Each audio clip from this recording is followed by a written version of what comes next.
You're essentially arguing for let free enterprise work. If they're too big to fail, it doesn't matter. If they're too small to fail, it doesn't matter. Fail is fail. Let them go under and let the strong survive. That's what's made capitalism capitalism. Now, one of the other things you're talking about, and this is really frightening, are commercial loans. $800 billion worth of commercial loans maturing by 2014, and you're saying two-thirds of them are underwater. That means that they owe more than they can possibly pay back. This is the 800-pound gorilla sitting in our economic room, isn't it? Well, it's one of them. There's a whole bunch of them, and we still have residential real estate. We have commercial real estate. I heard our Secretary of the Treasury, Mr. Geithner, today say that 90% of bank loans are made to medium and small-sized businesses. And those bank loans are down 16.2% year on year. He didn't say that, but I know that. And the question was, why aren't they lending? And the reason is threefold. We covered one part of it, and that is the money which is being put with the Fed to gain interest without risk. The second is the money is being used for the dollar carry trade. And number three, the rest of it is being used with leverage to gamble in the stock market and the commodity market, other markets. And I think it's very interesting. This is a little bit off this answer, but I have noticed that there are a large coterie of people who are interconnected because they're either alumnists or members of the Council on Foreign Relations of the Trilateral Commission or the Bilderberger Group, and they're all saying that these institutions should be selling gold and silver shares. Jimmy Rogers, Mark Faber, Barclays, and lo and behold, we have Goldman Sachs doing the same thing. And Goldman Sachs at the end of the last quarter was short one of the major gold stocks to the tune of $163 million or 2.7 million shares. That was 6 weeks ago. And I know they're pressing because I can tell by the action in the stock. That's what I've done for 50 years. And my guess is they're short 5 million shares. And let me tell you something. Today they had gold off $9.40. Gold is up $4 right now. They can't keep it down. And they're going to end up... It's $1,143.30. And you projected about a month ago, hey, you want a sure thing. There are no sure things, but the surest thing you said that you can see is silver at $20. At that time, it was like $15, and now it's $18.52. The other thing that I want to ask you about, Mr. Chapman, a lot of people, is the ETF and gold. And you said a lot of it could be fake gold, but they probably only have 30% in gold and silver. Don't go out and buy ETFs. That's electronic transfer funds of gold. You want to take delivery of gold, don't you? Yeah, you certainly do. And just to finish off that last thing that I was saying, and what's going to happen to Goldman, because gold refuses to go down and the government can't control it anymore, and they're hitting it every day, all day, and they still can't make it go down. And what's going to happen is Goldman is going to have to cover their shorts. And you're going to see days when some of these better-known gold mining stocks are going to be jumping 8 and 10% a day, 4, 5, 6 days in a row. So if you want to get on, get some of those, operating good quality gold mines, and if you want to know what to buy, all you have to do is email me, and you can get that off the site. Now, Barrick is not one of the good quality gold mining stocks that you want to buy. Now, there are some very good stocks out there. Barrick. That's not one I would recommend. We don't want to buy Barrick. Barrick is an appendage of the United States government. They have been involved in the manipulation of gold, hedging, suppressing the gold price since 1988. They were also laundering gold for the CIA as well. Peter Munkin is an illuminist, and he's a crook. He's a criminal. And, more when we get back with Robert Chapman, and I do wish he'd say what he means. But what he says is the truth. More with the International Forecaster. We're talking with Robert Chapman, the International Forecaster.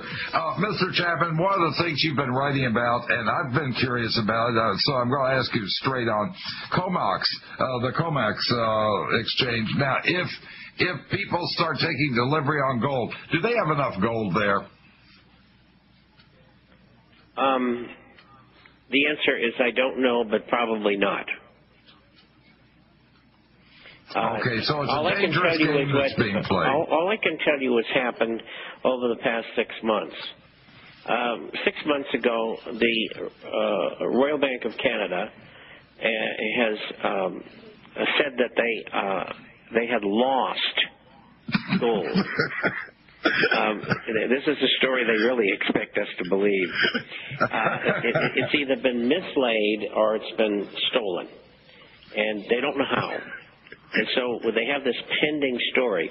Well, it just so happens that my sources in Canada told me that the gold went to COMEX because COMEX didn't have the gold to satisfy physical delivery. And then up pops a half dozen subscribers who say, oh, I just got delivery after 2 months instead of, 2 weeks. And guess what? I get Canadian mint bars. Well, that's really, not unusual. But for all of those to get those bars and the bars disappeared, one can put 1 and 1 together to get 2. You don't have to be a detective.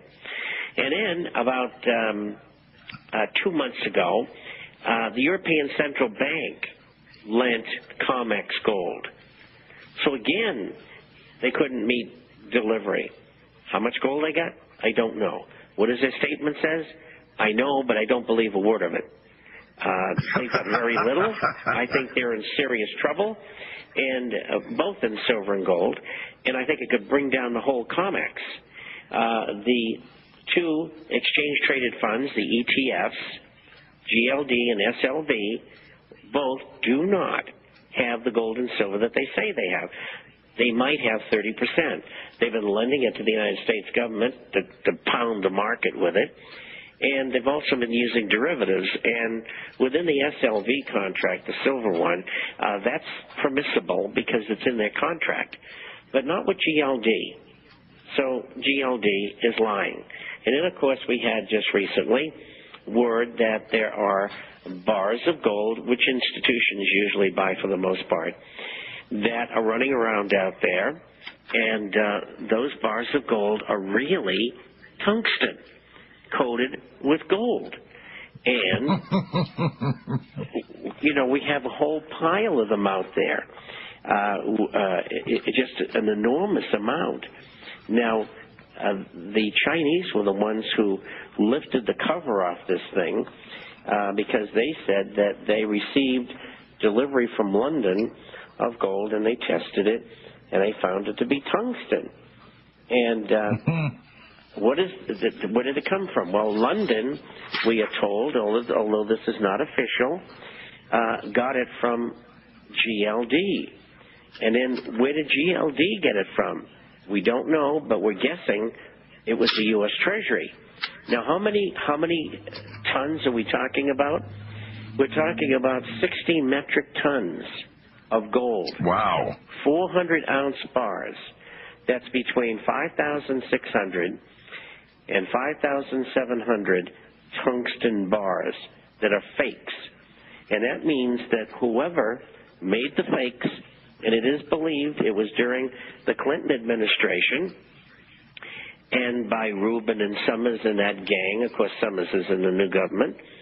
And they believe that they were the ones who had that done. And that means that the United States government is going to have to replace that gold and give it back to GLD, who sends it to London, and they send it to Hong Kong. And that takes that much more gold out of the hands of the U.S. Treasury. And it also makes gold go up, and it also ruins the reputation for fiduciary responsibility of the United States government if all of this proves out to be true. That is the major story. Now, as far as the United States is concerned, the way that they're going with their debt, they have to keep the dollar down, and they really have to because they haven't got any choice on that.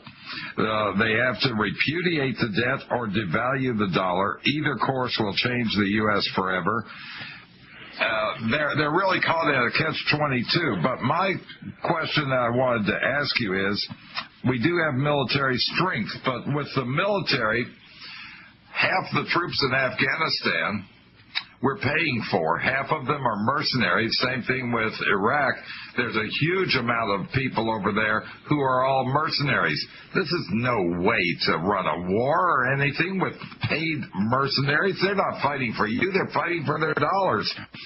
And that seems to be, what do you see as the final scenario? We've got the commercial loans coming due.